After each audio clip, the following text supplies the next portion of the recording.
Hasil perhitungan suara sementara Pilkada Bali 2018, paslon nomor urut 1 Iwayan Koster Coace kalah di 3 kabupaten kota di Bali atas lawannya Cagup nomor urut 2. Dan ternyata kali ini Iwayan Koster yang merupakan calon dari PDIP ini nyaris kalah di Kabupaten Jembrana yang merupakan basis dari PDI Perjuangan.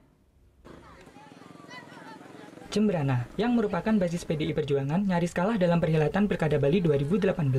Dari hitung cepat internal PDIP Jembrana, Cagup nomor urut 1 Iwayan Koster Coace hanya mampu meraih suara sebesar 52,74% yang ditargetkan 75%.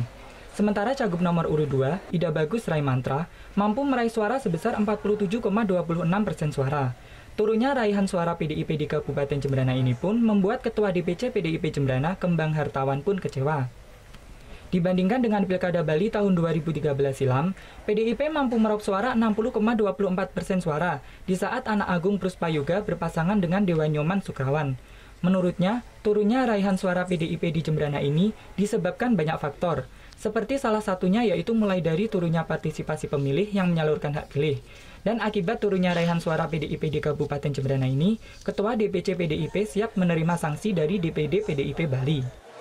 Siap bertanggung jawab, menerima teguran ataupun sanksi dari partai. Ya, berkaca dari hasil sekarang tentu ini menjadi bahan evaluasi kita, bahan evaluasi saya selaku ketua partai, bagaimana melakukan pendekatan ke masyarakat dengan cara-cara yang lebih tepat, lebih elegan, terutama kepada generasi muda, milenial.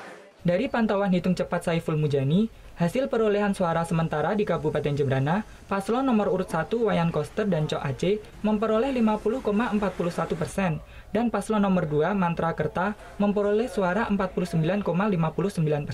Putu Wijana melaporkan untuk NET.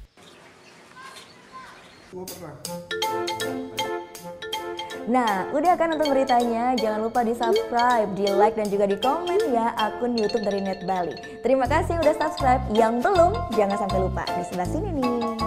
Mantap subscribe.